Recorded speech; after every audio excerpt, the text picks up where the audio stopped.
할렐루야. 주님의 은혜가 여러분 삶 가운데 가득하시기를 주의 이름으로 축원을 드립니다. 이제 연휴 끝나고 뵈니까 더 반갑습니다. 내일 새벽부터 이제 새벽 시간에 이제 모임이 있습니다. 잊지 마시고 늘 기도해 주시고 또 오늘 저녁부터 이렇게 또 예배를 다시 또 드리게 되었으니까 또 연휴 기간 동안 바쁘게 또 보내신 분들도 계시지만 패턴을 또 이제 찾으셔서 신앙생활에 또 삶에 전념하시고 또 회복하시기를 주님의 이름으로 축원을 드립니다. 계속해서 내가 그 안에, 우리 표현은 주께서 찾으시는 그가 내 안에 내가 그 안에, 이렇게 지금 표가 지금 우리 목표가 1년 목표가 이렇게 기록이 되어 있습니다. 계속해서 말씀드리는 바입니다. 내가 그 안에 있다라는 말은 내가 그 아래에 있다 해서 그 통치를 받는 거예요. 실은요, 겨울 성경학교 때 제가 한번 말씀드렸나요? 우리 학생들에게 이 주제를 설명을 했어요. 학생들에게. 거기는 초등학생들도 있었고 중학생도 고등학생, 대학생들까지 다 있었어요. 그 친구들에게 선생님들과 함께 거기 참석한 모든 분들에게 그가 내 안에 내가 그 안에라는 말을 사도 바울의 관점과 사도 요한의 관점에서 설명을 잘 했어요. 그때 제가 이제 쓴 방법이 뭐냐면 텐트를 하나 준비를 해서 텐트 안에다가 사람을 하나 집어넣어 놓고 내가 그 안에 있는 것의 의미에 대해서 설명을 했는데 그 텐트 위에다가 꼭대기에다가 풍선으로 머리를 하나 매달았어요. 그게 바로 이제 실질적으로 텐트가 교회를 의미를 하고 머리이신 예수 그리스도. 그 보니까 머리가 달려 있긴 한데 머리 아래에 실제로 있다는 거죠. 그래서 제가 텐트를 잡고 움직였어요. 그때 그 안에 있는 존재가 따라 움직이더라고요. 그게 안에 있는 거예요. 그러니까 주님이 가면 그냥 따라가는 거예요. 주님이 가시는데 내가 내 방향으로 가잖아요. 그러니까 주님은 말씀을 분명히 이렇게 하셨거든요. 근데 내 방식대로 자꾸 고집하는 사람들 있잖아요. 그럼 뭐 영락 없습니다. 그건 주님 안에 있는 사람이 아니에요. 주님이 가면 제가 텐트를 들고 여기 갔다가 저기 갔다 했어요. 계단도 올라왔다가 내려갔다가 와우로 갔다가 저. 근데 그 안에서 그대로 따라오더라고요. 그 무슨 얘기예요? 그 안에 있다는 얘기예요. 그리고 그 텐트 꼭대기에다가 풍선으로 머리를 만들었으나 그 머리, 교회의 머리이신 예수 그리스도 그 아래에 있습니다라는 것을 설명을 했어요. 그러니까 뭐 아주 쉽게 이해를 하더라고요. 근데 그분이 내 안에 있다라는 말은 여러분에게 제가 조금 더 풍성하게 설명을 드릴 필요가 있어서 이건 좀 추가적으로 설명을 드립니다. 그분이 내 안에 있다라는 건 요한복음에서 사도 요한이 어떤 식으로 설명했으면 그분이 내 안에 있다라는 걸 포도나무와 가지의 비유로 붙어 있는 걸로 설명을 했어요. 이건 바울의 설명은 아니에요. 그러니까 그분이 내 안에 있는 거를 이렇게 줄기에 가지가 붙어 있는 것처럼 붙어 있는 걸로 설명. 그래서 내가 주님 안에 있고 주님이 내 안에 있다라는 걸 설명할 때 그 머리 아래에 있으면 바울의 설명이었어요. 근데 주님이 내 안에 있는 걸 요한은 어떻게 설명했느냐 하면 줄기에 가지가 달싹 달라 붙어 있는 걸로 설명을 했어요. 바울과 요한의 설명을 병행하셔야 돼요. 그게 성경이에요. 여러분 이건 신학이 아니에요. 이건 성경이에요. 둘이 다른 얘기를 한 게 아니라 둘이 같은 얘기를 한 건데 설명을 다른 방법으로 한 거예요. 그래서 둘을 합쳐야 됩니다. 그런데 그분이 내 안에 있다라는 말을 어떻게 이해를 시켰느냐 하면 잘 보십시오. 줄기, 뿌리, 그 땅 해가지고선 땅에 있는 것들을 쫙 빨아당기죠. 뭐가요? 나무의 줄기가 빨아당깁니다.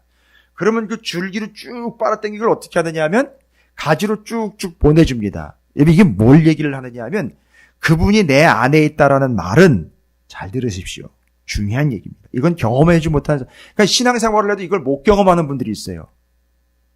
무슨 얘기냐면 그분이 내 안에 있다라는 말은 모양상으로는 살짝 달라붙어가지고 떨어지지 않는 가지의 비유, 줄기의 비유라고 하지만 여러분 이건 그냥 누구나 다 아는 거예요. 애들도 아는 거예요. 거기서 넘치는 게 아니에요. 거기서 끝나는 게 아니에요.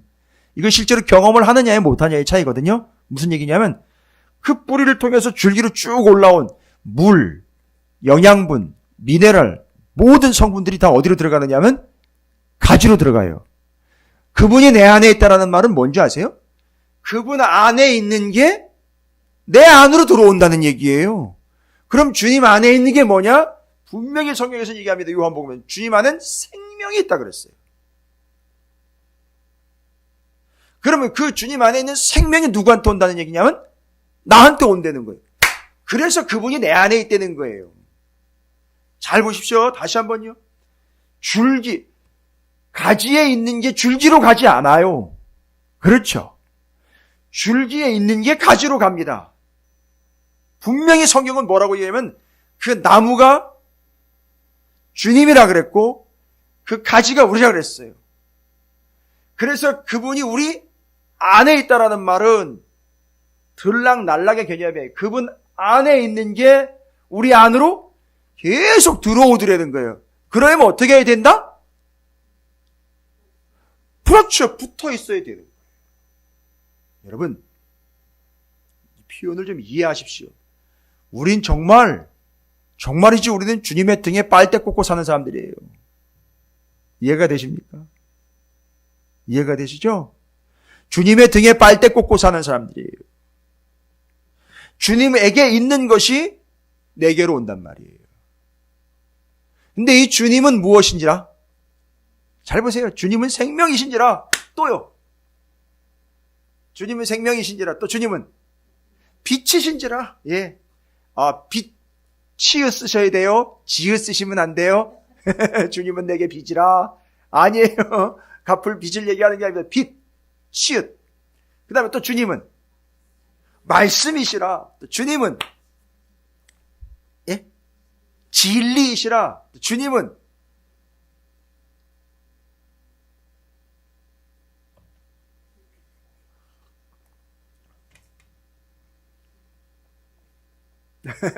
그렇죠. 길이신지라. 생명. 그것들이 어떻게 된다는 거예요? 다 나한테로 들어온다는 거예요. 어떻게 됐기 때문에? 그분이 내 안에. 그런데 모양으로 보면 내가 그분에게 붙어 있어요. 붙어 있기 때문에 그분 안에 있는 게 나한테로, 정확하게 그분 안에 있는 게 내 안으로 들어와요. 그래서 그분이 내 안에. 여러분, 이거 중요한 얘기예요. 그가 내 안에 있다라는 말은 그분 안에 있는 게 내 안으로 들어온다는 거예요. 그래서 겉모양을 보면 내가 그분께 어떻게 있다? 붙어 있다. 빨대 꽂고 있다. 이 얘기예요. 뭔 얘기인지 아시겠죠? 그리고 내가 그 안에 있다라는 바울의 설명은 골로새서나 에베소서 몸된 교회와 머리 대신 예수 그리스도를 설명할 때 머리와 몸 관계로 그분 아래에 있다는 거예요. 그래서 그분의 명령이라면 어떻게 해야 된다? 복종이에요. 그분이 머리이기 때문에 머리라는 말은 그냥 무거운 이거 얘기하는 게 아니에요. 그분이 머리이시기 때문에 그분이 제일 높으신 분이 돼야 되고 그분이 최고가 돼야 되고 그분이 우선이 돼야 돼요. 그렇죠. 그분이 먼저가 되시는 삶을 살 때 그 사람 그렇게 살고 있어요. 실제로 그러면. 뭔 얘기인지 아시죠? 진짜 주님이 내게 주인이세요. 뭔 얘기인지 아시겠죠? 그래서 주님이 진짜 주인이에요. 그래서 주님이 시키는 대로 해요. 내가 하고 싶은 대로 하는 게 아니라 주님이 시키시는 대로 해요. 그 삶을 사는 사람은 바로 그분 안에 있는 사람이에요. 그리고 실제로 주님 안에 있는 것들을 내가 지금 실제로 누리고 있는 사람들 있잖아요. 말씀의 풍성함을 누리고 진리의 은혜를 누리고 소망을 누리고 빛된 삶을 살아가고 있고 주님의 은혜가 내게로 막 쭉쭉쭉쭉 넘쳐오죠. 바로 이런 삶은 그분이 내 안에 있는 삶, 내가 그분께 찰싹 달라붙어 있는 삶이다라는 걸 이야기하는 거예요. 와우. 자, 이제 이게 뭘 의미하느냐? 이게 바로 진짜 제자냐 아니냐를 구분하는 이제 기준을 삼는 거예요. 그래서 앞부분에 계속 나오죠. 이제 사람들이 막 등장하잖아요. 그죠? 진짜 제자냐 아니냐, 진짜 주님이 그 안에 있느냐, 그가 또 주님 안에 있느냐. 그래서 이제 19장 이후로 넘어가면은 사람들이 등장하잖아요. 아니, 그 전부터 또 등장을 하잖아요. 겟세마네 동산서부터 해가지고 가룟 유다 이야기, 베드로 이야기 나오고, 그 다음에 니고데모하고 아리마대 사람 요셉 얘기 나오고, 그래서 그 사람들이 특징이 뭔지를 다 살펴봤잖아요. 그렇죠? 어떤 사람들인지, 그래가지고서 그 사람들이 무슨 행동을 했는지 쭉. 그런데 오늘 중요한 이야기는 뭐냐? 예수님이 부활을 하셨어요. 예수님이 부활을 하셨는데, 부활절날 그 아침에 제일 첫 번째로 그 부활을 목격한 증인이 한 사람이 있습니다. 이건 요한복음에서는 제일 첫 번째 증인이면서 유일한 증인으로 한 사람이 소개가 되고 있어요. 그게 누구죠? 막달라 마리아예요. 여러분 상당히 중요한 거거든요. 주님이 부활하셨다라는 증거 분명히 있어요. 그렇죠? 뭐가 증거입니까? 주님이 부활하셨다는 증거가 뭡니까? 그렇죠. 그 주님을 쌌던 시신을 쌌던 세마포. 그 옷만 덩그러니 남아있다는 얘기잖아요. 그죠? 또 그렇죠. 그 쌌던 것들 그 다음에 제일 중요한 건 뭐죠? 무덤. 무덤이 그렇죠. 비어있는 빈 무덤. 그리고 사람들은 본 사람도 있고 못 본 사람도 있는데 거기 천사들도 있었고요. 그렇죠. 그럼 이제 그런 게 증거란 말이죠. 그럼 그 증거를 본 증인이 있잖아요. 그죠? 그 중요한 건 뭐냐면 증거 있습니다. 그걸 본 사람이 증인이라 그래요. 그럼 증인의 역할은 뭐죠? 아, 이런구나 라고 넘어가는 게 아니라 뭐 하는 거죠? 그렇죠. 본 것을 가서 전해야 합니다. 그러면 여러분 이거 아무나 증인으로 세우면 안 되잖아요. 그죠? 상당히 중요한 위치에 있어야 되잖아요. 확인하고 보고 가서 전해야 되잖아요. 그렇죠? 근데 그렇게 제일 먼저 그걸 확인하고 보고 가서 전하는 사람으로 등장한 사람이 누구냐 하면 오늘 요한복음 20장 1절부터 10절까지 우리 읽었죠. 누구죠? 막달라 마리아예요. 그럼 이 사람은 법적으로 치면 아주 유력한 증인이고 아무나 세울 수 없는 증인 중에 하나인 막달라 마리아가 뭐의 증인으로 지금 세워진 게 된 거죠? 예수 그리스도께서 부활하셨다라는 거에 증인으로 세워진 거예요. 그런데 여러분, 사도 요한은 다른 복음서에서는 하지 않은 이 짓을 했어요. 무슨 짓을 했느냐 하면 여기 오해 없이 들으시기 바랍니다. 이 당시에는 여성들은요 증인의 자격이 없어요. 법정에서 증인으로 안 세워요. 서운하게 듣지 마세요. 여성들은 법정에서 법정 증인 자격을 주지를 않아요. 말이 안 되는 얘기 같죠? 그게 그 당시에 그 사람들 풍속이에요. 왜냐하면 공신력이 있어야 되잖아요. 신뢰도가 있어야 되잖아요. 그리고 뭔가 파워도 있어야 돼요. 왜냐하면 그게 보고 또 전해줘야 되니까. 그래서 여자는 세우질 않아요. 그런데 사도 요한은요, 뭐의 증인으로 누구를 세웠어요? 예수 그리스도의 부활의 증인으로 막달라 마리아라는 여자를 세웠어요. 이건 말이 안 되는 얘기예요. 아니, 말이 안 되는 얘기라고요. 그런데 제일 연약한 증인의 능력이나 증인의 자격도 되지 않는 한 여인을 증인으로 세웠습니다. 증인은 그냥 보는 걸로 끝나는 게 아니라 중요한 건 뭐냐면 전해야 하는 거예요. 그런데 과정을 보면 보고 확인하고 가서 전합니다. 제자들이 이거 뭐야, 획가닥한 거야 뭐야, 자격도 안 되는 게 더군다나 저기 횡설수설까지 하네. 그리고 베드로와 요한은 직접 거기까지 갔다 온 제자이기도 해요. 왜냐면 이 여인의 얘기를 듣고 직접 갔다가 왔어요. 그때 베드로와 요한이 적혀있지는 않으나 전해 내려오는 전승에 의하면 아이고 여자 혼자 무덤에 뒀더니만 이게 됐나 보다. 데리고 왔어야 되는데 혼자 내버려두면 안 되는데 뭐 이상한 게 씌었나 보다. 이렇게까지도 얘기를 했다고 그래요. 근데 어찌되었든 막달라 마리아는 증인이 되었어요. 이 여인은 증인이기 때문에 그냥 사실 확인만 하면 끝나는 게 아니에요. 가서 전해야 하는 게 중차대한 삶이에요. 그래서 아무나 증인으로 세우지 않았어요. 세상 법정에서는 절대 여성 세우지 않았어요. 근데 지금 예수님의 부활의 증인으로는 막달라 마리아를 세웠습니다.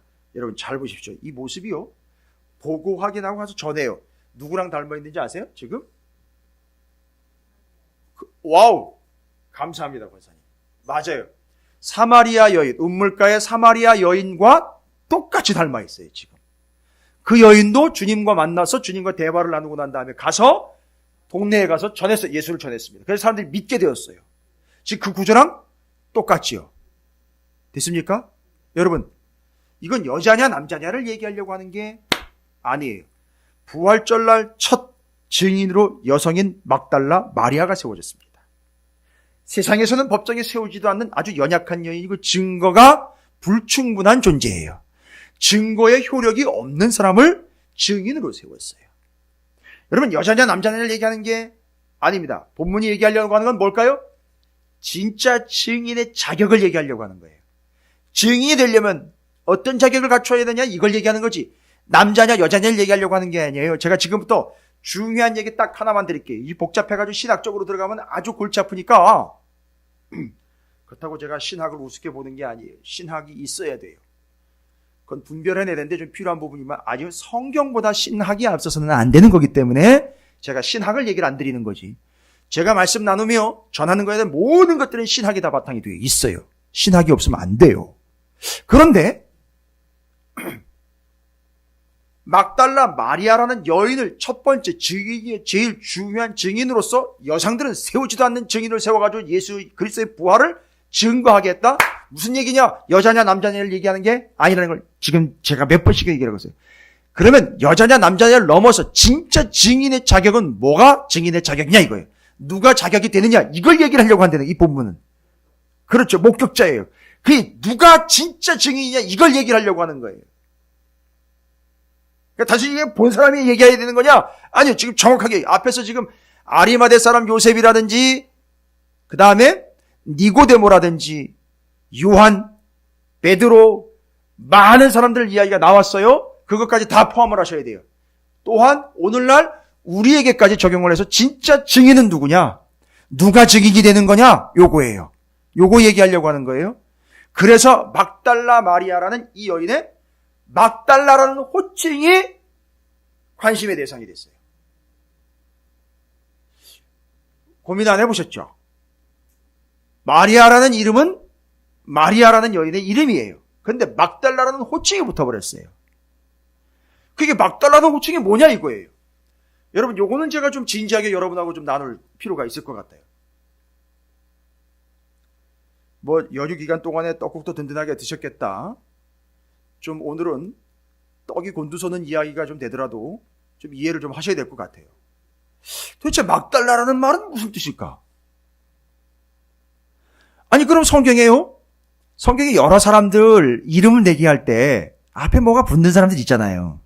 그죠? 뭐 기억나시는 게 있으십니까? 아리마대 사람? 요셉 맞아요. 그거는 아리마대 사람이라니까 아리마대는 뭐예요? 지명을 얘기를 해요. 그 다음에는요. 눈의 아들 여호수아 맞습니다. 그건 누구의 자녀라는 얘기예요. 감사합니다.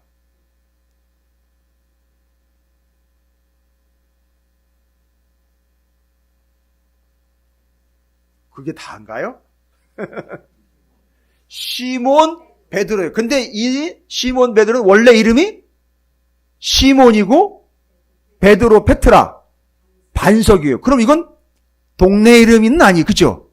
그 사람의 성향을 그렇죠. 성향을 이야기를 해줘요. 와우. 그 다음에 또 혹시 기억나시는 분들 계십니까? 나사렛 예수. 그렇죠. 거긴 지명이에요. 그럼 고민이 생겨요. 그럼 막달라. 호칭 넣으면 막달라가 뭐야, 막달라. 뭘 달래? 막달라.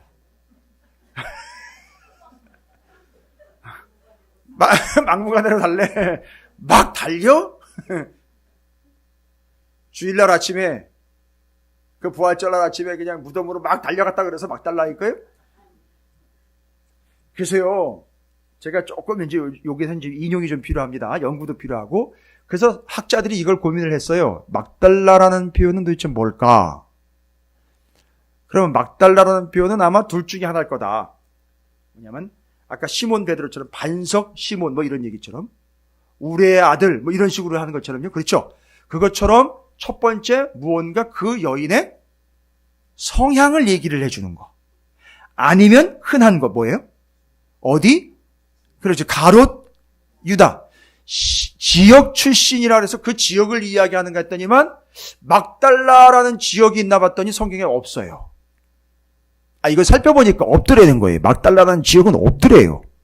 제가 그래서 또 저도 살펴봤어요. 막 살펴봤는데 없어요. 그래서 막달라라는 지역은 없더라고요. 그래서 그건 학자들이 공통적으로 인정을 해줬어요. 그럼 뭐가 될까요? 막달라라는 말은 그 여인의 그렇죠. 뭔 성향을 특징을 찝어가지고 얘기를 해준 거예요. 근데 이게 뭔 특징인가 고민을 하니까 안 나와요. 그런데 어떤 학자가 저는 이거 동의해요. 왜냐하면 이제 유대인들은 그걸 잘했거든요. 원래 히브리 원어인 구약 성경이 히브리 원어로 써 있잖아요. 히브리 원어는 원래 자음만 기록이 되어 있어요. 자음만. 그러니까 무슨 얘기냐면 하나님 이러면 히읗, 니은만 기록이 되어 있어요. 그럼 그거 딱 보고 이거 하나님 이렇게 알아야 돼요. 자음, 모음이 없어도. 모음이 나중에 생겼어요. 모음이 나중에 생겨서 점도 찍고 짝대기 있고 뭐 이래가지고선 그래서 그 히브리의 원어에 1.1획이라도 더하거나 빼면 안 된다는 게 뭐냐 하면 히브리 원어는 점 하나만 잘못 찍으면 완전히 뜻이 달라버리기 때문에 1.1획이라도 함부로 넣거나 빼면 안 된다는 게 거기서 나온 거예요.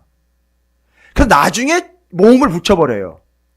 그래서 옛날에는 뭐만 썼느냐 하면 자음만 썼어요. 그런데 여기 막달라라는 말에 자음을 이야기하니까 그 자음이 히브리어에 막달라라는 자음이 히브리어에 일치하는 단어가 하나가 나와요. 그게 바로 미그달이라는 단어예요. 미그달. 예. 자음이 똑같이 들어가 있어요. 그러니까 막달라라는 단어를 히브리어로 쓰면 그 자음이 그대로 같이 들어가 있어요. 근데 히브리어로 미그달이에요. 미그달. 네, 복잡해집니다. 점점. 그래서 헬라어에서 찾으면 안 돼요. 유대인 이야기이기 때문에 유대 여인이기 때문에 유대인들에 의해서 유대인들 방식으로 얘기를 해야 돼요. 이 여인은요. 옛날부터 어디 지역 막달라 아니라 막달라라는 말은 이 여인을 설명해 주는 단어예요. 성향을. 근데 아무리 찾아봐도 다른 형용사가 없고 찾아보니까 히브리 원어에 미그달이라는 단어가 창세기하고 미가서에 두 군데 나와요. 근데 미그달이라는 단어가 히브리어로 뭔지 아세요? 뜻이? 망대라는 뜻이에요. 옛날에 제가 얘기했어요. 망대. 여러분 그 망대가 뭐예요? 올라가서 바깥을 보고 어떻게 하는 거죠? 안에다가 얘기를 해주는 거잖아요. 일치하죠. 그렇죠. 그러니까 이 여인인 막달라 마리아가 지금 증인이 돼서 무엇을 보고? 무덤을 보고 예수 그리스도의 부활을 무덤 바깥에 있는 사람들에게 가서 이 역할을 미그달 곧 막달라라는 말로 설명을 한 거예요. 여러분 어디 가서 못 듣습니다. 제가 괜히 교만해서 척하는 게 아니에요. 중요한 얘기 때문에 한번 나눠보는 거예요. 이제 좀 감이 잡히시죠? 그러니까 히브리 원어를 쓰는 이스라엘 사람들은 막달라라는 말을 미그달과 연결을 시켜요. 왜 그 여자한테 미그달이라는 단어를 썼을까? 삐그덕거리는 것도 아니고 미그달. 이 여자가 보고 가서 전하는 뭐의 사명을 하는 거예요?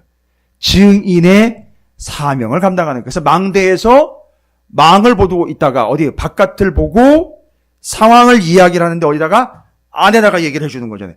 요 역할을 하는 여인이라는 거예요. 뭐 때문에? 예수 그리스도의 증인이기 때문에 막달라, 미그달, 마리아 이렇게 돼버린 거예요. 자, 그럼 됐죠? 그럼 완벽하게 지금 막달라 마리아는 무슨 역할을 하는 사람으로 부름받은 거죠?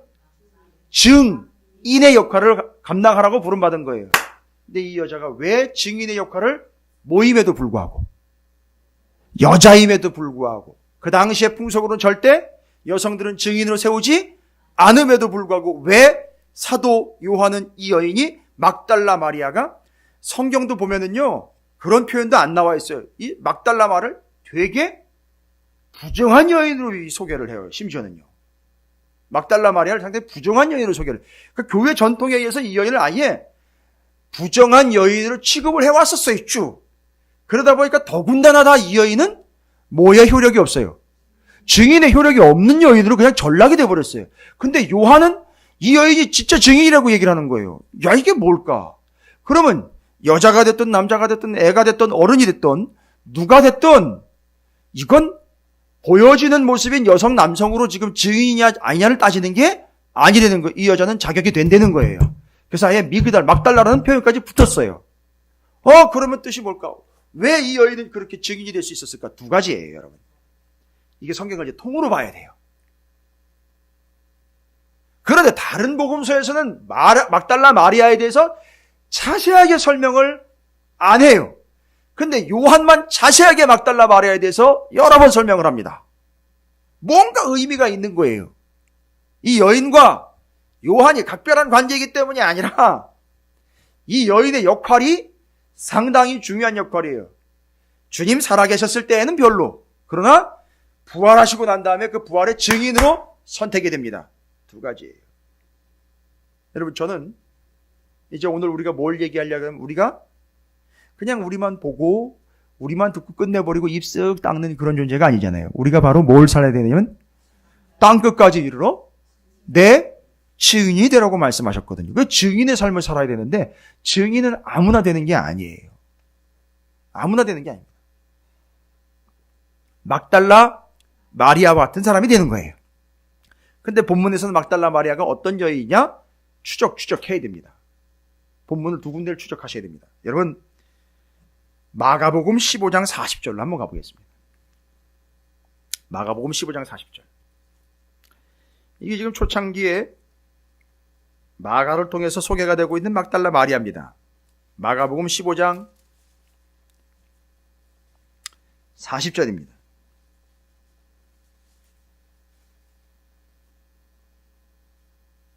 어쨌든 막달라 마리아는 증인으로서 망대의 역할을 감당하는 존재, 증거하는 존재로 부름을 받았어요. 여인이기 때문에 무시당하거나 외면당해서는 안 되는 거예요. 바로 오늘날 교회와 성도들이 그럼 증인대의 역할을 감당하려면 어떤 게 돼야 되느냐? 자격을 이야기하는 거예요. 자, 그러면 마가복음 15장 40절. 예수님이 돌아가실 때 얘기죠. 그죠? 그러면 잘 보십시오. 마가복음 15장 40절은 어떻게 설명이 되고 있느냐 하면 잘 보십시오. 멀리서 바라보는 여자들도 있었는데 그 중에 뭐예요? 막달라 마리아와 또 작은 야고보와 요새의 어머니 마리아와 또 살로메가 있었으니. 잘 보십시오. 예수님 돌아가실 때는요, 이 여인이 선뜻 나서지를 못하고 위치가 어디였었어요? 멀리서 바라봤다라고 그래요. 그럼 여러분, 이 여인은 이런 측면이라면 멀리서 주님이 돌아가시는 걸 봤다면요, 지금 이게 이해가 안 돼요. 지금 예수님 돌아가시고 난 다음에 부활의 아침에 이 여인은 지금 어디 있는 거예요? 그 멀리서 바라봤으면 역시 그것도 어떻게 해야 돼요? 그냥 멀리서 바라봐야 되잖아요. 그렇죠? 근데 이 여인은 예수 그리스도께서 그렇게 돌아가신 게 이게 그냥 사건이나 사고가 아니라는 걸 아는 거예요. 이게 뭐가 되는 거냐? 말씀대로 지금 이루어지고 있다는 걸 아는 거예요. 단 센스나 감각이 좀 떨어져서 빨리빨리 캐치를 못할 뿐이지 세상에 주님이 살아나신 거에 증인으로서 지금 제일 중요한 게 뭐냐 하면 본문에서 이야기하려고 한 건 요겁니다. 예전에는 위치가 어디 있었어요? 주님과 멀리 떨어져 있었어요. 이해가 되십니까? 그런데 이제 부활절날 아침에 이 여자의 위치는 어디예요? 그렇죠. 제일 먼저 제일 가까운 곳에 있었어요. 이걸로 비유를 드릴게요. 어떻게 된 거예요? 어떻게 된 거죠? 제가 이거 설명드릴 때는 뭘로 설명드렸잖아요. 멀리 있었을 때는 증인이 될 수 없어요. 어떻게 됐다? 가까이 왔다. 아예 어떻게 됐다? 붙어버렸다. 됐습니까? 그 붙어버렸다라는 말은 의미가 뭡니까?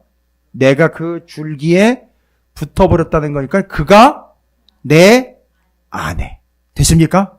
그래서 그분에게서 받은 은혜이며 진리이며 그 기억들이 막달라 마리아에게는 풍성했던 거예요. 됐습니까? 그래서 지금 잘 보십시오. 첫 번째 증인의 조건이 뭐냐면, 여러분 어렵지 않아요. 첫 번째 증인의 조건은 뭐냐 하면, 증인은요, 먼 산 강 건너 불 구경하고 그 불 얘기를 전해주는 사람이 아니라 예수 그리스도와 가장 가깝게 밀접하여 붙어 있는 거예요. 됐습니까? 이게 첫 번째 증인의 조건이에요. 살짝 달라붙어 있는 거예요. 그냥 주님께 다가가가지고 떨어지질 않는 거예요. 이해가 되십니까? 예, 제가 떡국 먹었거든요. 떡이 얼마나 쫄깃쫄깃하고 쫀득쫀득한지, 예, 찹쌀 도너츠도 먹었거든요. 근데 얼마나 쫄깃쫄깃한지 안 떨어져요, 이에서. 질겅질겅 씹는데, 아니, 오늘 저녁에는 그렇게 해서 맛있게 먹는데 식구들이 저한테 그래요. 왜 그렇게 소리를 많이 내면서 먹느냐는 거예요.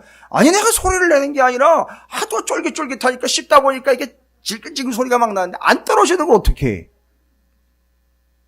여러분 얘기 드렸죠? 우린 주님께 뭐 꽂고 사는 사람이에요. 빨대 꽂고 사는 사람이에요. 그래서 쭉쭉 빨아먹는 거예요. 절대 떨어지지 않는 거예요. 예배 시간 절대, 기도 자리 절대, 말씀 절대 놓지 않는 거예요, 여러분. 떨어지지 않는 거라고요. 이런 사람들이 뭐가 된다? 이게 막달라 마리아가 그랬다는 거예요. 됐습니까? 그래서 지금 마가복음에서는 그 여인을 멀찌감치 해서 예수님 돌아가실 때에는 그걸 구경했던 구경꾼이 요한복음에 와보니까 아예 그냥 와버렸어요. 여러분 이거 잘못 무덤가에서 어신거리다 걸리면 죽어요. 예? 왜요? 예수님은요 정치범이었었어요. 그 아리마대 사람이나 니고데모 같은 경우는 사내들인 공회원들이었고 위치가 그만큼 됐기 때문에 돈 가서 들여가지고서 이렇게 잘 적당한 위치에 있었기 때문에 가능했지만 이 여인은 위치도 없어요. 잘못 걸리면 그냥 죽는 거예요. 잡혀가지고 그냥 박살 나는 겁니다. 그런데 거기 가가지고선 그렇게 주님의 부활을 목격한 거예요. 그게 뭐예요? 주님께 다 싹 달라붙어가지고 안 떨어지는 거예요. 할렐루야. 예. 예, 가끔 제 막내딸이 저한테 달라붙어가지고 안 떨어질 때가 있어요. 껌딱지처럼. 그거예요, 그거. 주님께 그렇게 달라붙어 있는 거예요. 그게 바로 증인 자격이에요. 다른 거 없어요. 됐죠? 그래서 제가 여러분들이 이렇게 연휴 기간이지만 수요일 저녁에 또 자리를 지키시고 기도의 자리 지키시고 예배의 자리 지키시고 헌신의 자리 지키시는 거 보면 그게 바로 증인의 자격이에요. 무슨 말씀인지 아시겠죠?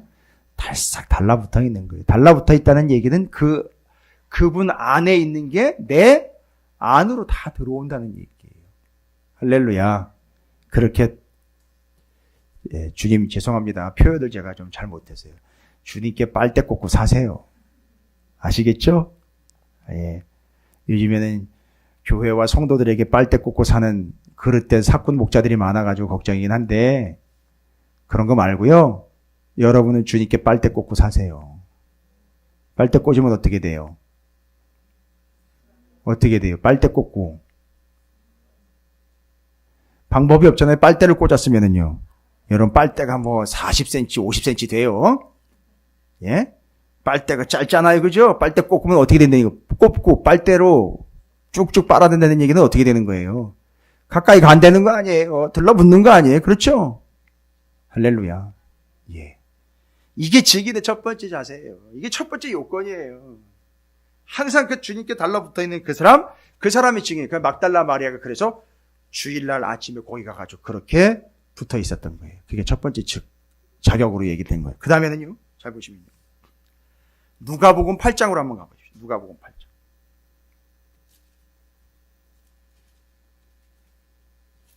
요것 때문에 이 여인을 참 부정적으로 보고 있는 시각들이 좀 있습니다. 누가복음 8장 2절입니다.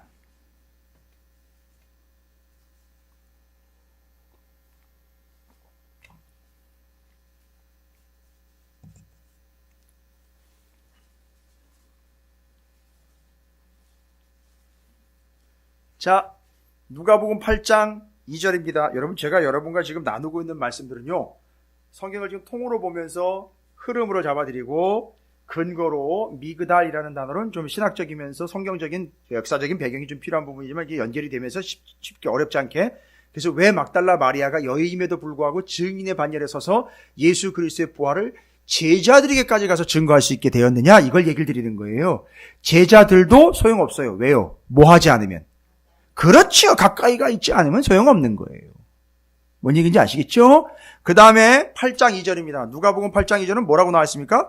또한 악귀를 쫓아내심과 병 고침을 받은 어떤 여자들 곧 7 귀신이 나간 자 막달라인이라 하는 마리아와, 잘 보십시오. 여기 막달라 마리아가 뭐 어떤 상태였습니까? 누가복음에 비할 때는.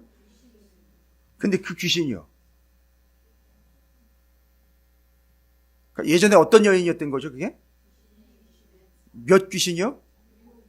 여러분, 이 7 귀신 하면 여러분 딱 떠오르는 또 구절 있잖아요.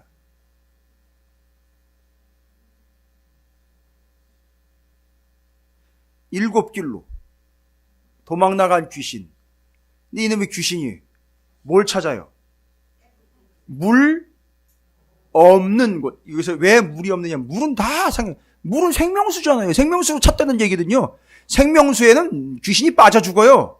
뭔 얘기인지 아시겠죠? 그래서 생명수를 가득 채운 사람들한테 들어오지 않는데 아주 깨끗하게 잘 소지가 돼 있어요. 거기로 다시 귀신들을 더 데리고 들어온다는 얘기 아닙니까? 그렇죠? 그런 의미에서 이 여인이 뭐에 시달림을 받았다는 얘기요? 7 귀신한테 시달렸다는 얘기. 그래서 이 여인을 부정적인 여인으로 자꾸 보는 경향이 있어요. 그런데 누가복음에 의하면 이 여인에게 7 귀신이 있다가 어떻게 된 거예요? 7 귀신이 나간 거예요. 중요한 건 뭐냐면 나간 게 중요한 게 아니에요. 나가면 어떻게 되니까?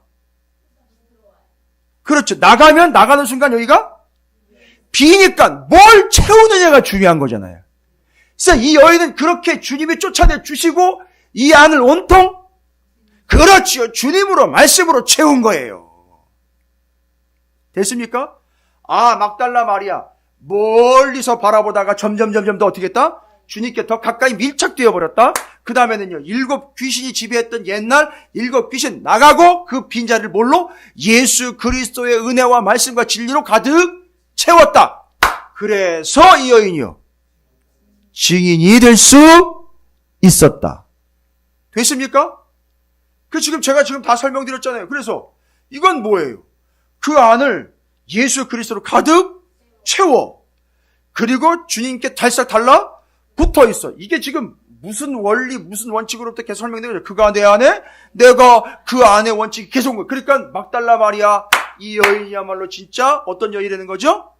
주님이 그 안에, 그가 주님 안에서 주님께 달싹 달라붙어가지고 그 안을 뭘로 다 채워버렸죠?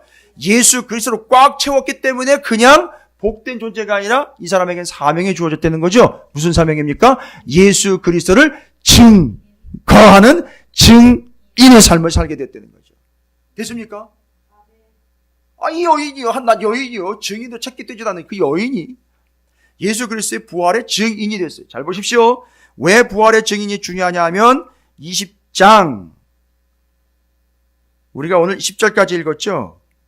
11절, 이거 내일 새벽 본문인데 11절 이후로 한번 좀 읽어볼게요.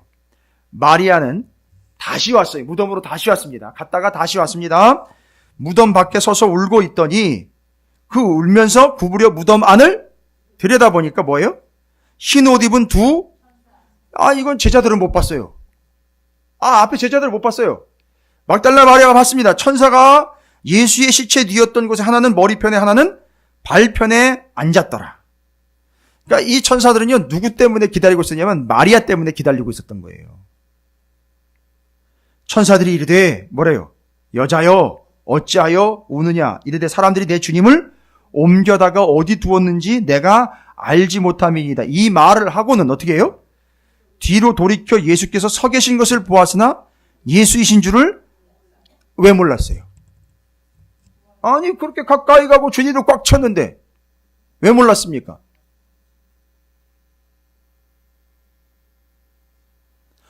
부활하신 유일한 존재잖아요. 아직까지 예수님이요. 부활이라는 것은 완전하게 다시 살아남이지만 또 뭘 의미하느냐면 그 부활 때는 어떤 현상이 나타나겠죠? 변화가 있다 그랬죠? 완벽하게 변화가 됐기 때문에 못 알아본 거예요. 뭔 얘기인지 아시겠죠? 완벽하게 변화가 됐기 때문에 잠깐 못 알아본 거예요. 그런데 이 여인이 알아차립니다. 어떻게 알아차리냐면 이 말을 하고 뒤를 돌이켜 예수께 서 계신 것을 보았으나 예수이신 줄 알지 못했는데 예수께서 이르시되 여자여 어찌하여 울며 누구를 찾느냐 하시니 마리아는 그가 동산지기인 줄 알고 이르되 주여 당신이 옮겼거든 어디 두었는지 내게 이르소서 그리하면 내가 가져가리이다. 예수께서 마리아야 하시거늘 뭐예요? 마리아가 돌이켜 히브리 말로 라보니 하니 이는 선생 여기서 어떻게 됐다는 거죠? 여기서 알아본 거예요. 그러니까 뭘 듣고 알은 거예요? 음성 듣고 알은 거예요. 그러니까 이 여인은 지금 어떤 여인이에요? 보고 믿은 여인이 아니라 듣고 믿었던 여인이었다는 거예요. 그래서 믿음이 있다 없다? 있다. 됐죠? 그런데 완벽하게 변화된 예수 그리스도를 처음에 알아보지 못했다. 근데 더 중요한 건 뭐냐면 15절이에요. 15절. 그 주님을 착각하거나 오해한 게 아니에요. 요거는 착각이나 오해가 아니라 완벽하게 변화된 주님이 뭘로 보였다는 얘기예요? 동산지기로 보인 거예요. 동산지기 하면 에덴 동산에서부터 나오다니. 겟세마네 동산부터 나와야 돼. 다 나오죠? 동산. 근데 동산을 지켰다 못 지켰다? 못 지켰다. 그래서 동산에서 쫓겨났다. 동산에서 기도하지 못했다. 그 동산, 겟세마네 동산. 그 다음에 저기 새 예루살렘, 새 하늘과 새 땅, 하늘로부터 이 땅으로 내려와 완전히 이루어진 에덴 동산의 그 모습이 거기 뭐냐면 물이 흘러나오고 거기 생명나무 서여 이게 꼭 에덴 동산에 이었던 모습을 거기 그대로 요한계시록에서 설명해 놨어요. 그러니까 알고 봤더니 이게 에덴 동산을 설명을 해 놓은 거예요. 알고 봤더니 동산 자꾸 얘기하는 게 뭐냐면 동산에서는 무슨 일이 있었다. 심각한 문제. 사람의 죄 때문에 하나님과 관계가 멀어져가지고 깨져버렸다. 분리가 됐다. 그래서 주님이 이 땅 가운데 오신 이유가 뭐예요? 그 분리된 걸 근데 지금 보세요. 주님이 뭘로 오셨어요? 동산지기로 오셔가지고 뭐 하신 거예요? 마리아가 착각한 게 아니라 마리아가 완전히 하나님과의 관계가 회복된 거예요. 됐죠? 증인은요? 증인은 그냥 사명만 감당하는 사람이 아닙니다. 증인은 두 가지 조건이 만족돼야 된다 그랬죠? 어떻게 해야 된다 그랬죠? 가장 가까이 떨어지지 않는 것, 붙어 있는 것. 그 다음에 주님으로 꽉. 그게 바로 뭐냐 하면 증인됨인데 그거의 의미가 바로 주님과의 관계 회복이라는 거예요. 그래서 증인이 되어 증거할 수 있게 됐다는 거예요. 할렐루야. 와. 그래서 다른 복음서에서는 설명하지도 않고 보지도 못했던 누구? 막달라 마리아를 사도 요한은 아주 정확하게 간파를 해가지고 우리한테 지금 뭐 요청하는 거죠? 증인된 삶을 살라고 요청하는 거잖아요. 지금 요한복음도 다 끝나가요. 21장이면 끝나거든요. 그렇죠? 그러니까 맨 마지막에 지금 우리한테 해주고 싶은 말은 뭐예요? 당부하고 싶은 말은 뭡니까? 증인의 역할을 좀 해달라는 거죠. 누구의 증인 되달라는 거죠? 예수의 증인 되달라는 거죠. 그러려면요, 예수의 증인이 되려면 다른 거 없죠. 막달라 마리아처럼 두 가지 채워라는 얘기죠. 딱 붙어 있어라. 예수로 채워라. 그게 바로 주님과의 뭐예요? 관계의 회복이고, 그래서 그 주님을 뭐 하는 게 된다? 증거하는 게 된다. 그게 결국 네가 사는 길이다. 이렇게 돼버렸잖아요. 그러니까 지금 하찮은 한 여인같이 보였으나 이 여인이 진짜 증인으로 증거로 채택된 이유는 바로 이것 때문이에요. 멀리서 보고 있다가 가까운 데서 그냥 들러붙어버림. 그리고 일곱 귀신 나가고 그 안을 예수로 꽉 채움. 그게 결국 주님과의 관계 회복을 이루었고 주님을 증거하는 증인의 삶을 살게 되었음. 할렐루야. 이야, 이걸 지금 요한이 막달라 마리아를 통해서 이야기하려고 하는 거예요. 다른 데서 이 이야기 하지를 않고 있어요. 막달라 마리아 소개도 안 하고 있어요. 그러니까 요한이 지금 이야기하는 거예요. 근데 요한은 지금 요한복음을 언제 썼느냐 하면 뭐예요? 언제 썼습니까? 시기상 세 개의 복음서 시기랑 보면 안 되죠? 한참 뒤에 언제쯤 썼다는 얘기죠? 요한이 쓴 또 다른 성경. 요한계시록 쓸 때에는 어떤 상황이죠? 반모섬에 귀양살이 갈 때이고, 그때는 왜 그런 일이 발생됐느냐 하면 로마의 황제 그 위치광이 도시 있잖아요. 도시. 또 우리나라에도 성을 도시 가진 분들인데 그것도 그러면 안 되겠지. 이해가 안 되고. 도미티안 황제 AD 90년경인데 그 전경으로 봐요. 직전으로 보는데 바로 그때도 상황이 어떤 상황입니까? 예수를 믿는 사람들이 핍박을 당하니까 다 어떻게 해요? 나는 그러니까 붙잡아 놓고 칼로 갖다가 목에다가 딱딱 들이대고 뭐라고 얘기를 해요? 야, 너 예수 부인하면 내가 살려줄게. 나 예수 그딴 거 몰라. 이렇게 얘기하면 내가 살려줄게. 할 때 요한은 뭐라고 얘기한 거예요? 사람들이 그렇게 다 목숨 살려고, 목숨 무지하려고 다 나는 예수 몰라라고 다 버리고 갈 때 너는 그렇죠. 이 여자도 이렇게 증인 역할을 하는데 너는 증인의 역할을 감당해야 된다. 끝까지 증인이 되어라. 지금 이 분위기에서 이 얘기가 나온 거예요. 됐죠? 이제 이해가 잘 되시죠? 정황이.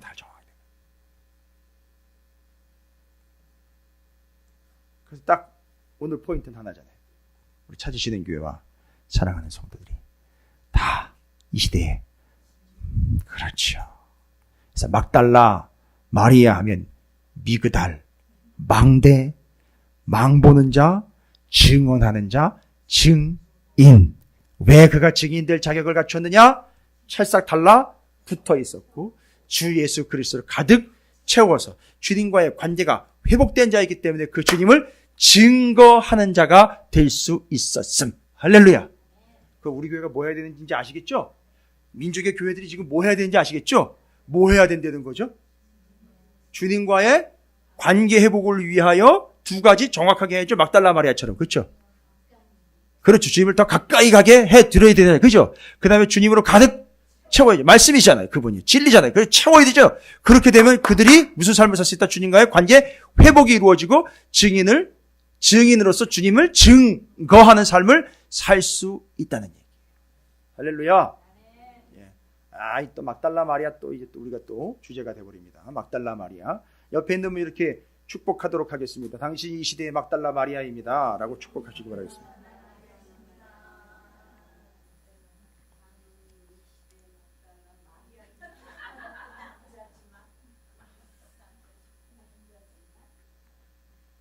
그러니까 자꾸 왜 전도 안 하냐, 왜 복음 증거 안 하냐 닥달을 하면 안 되는 거잖아요. 안 되는 이유가 있죠. 그렇죠. 안 되는 이유가 있는 거였죠. 그렇죠. 그 두 가지가 전제가 안 되니까 안 되는 거예요. 그런데 그게 되면 하지 말라 그래도 해요. 예, 맞습니다. 하지 말라 그래도 자연히 됩니다. 막달라 마리아가 그랬어요. 잘못하면 죽어요. 그런데 거기 가가지고 찾았고 예수를 전했어요. 그것도 부활하신 주님을요. 할렐루야. 여러분, 우리 모두가 다 그런 증인 되기를 바랍니다.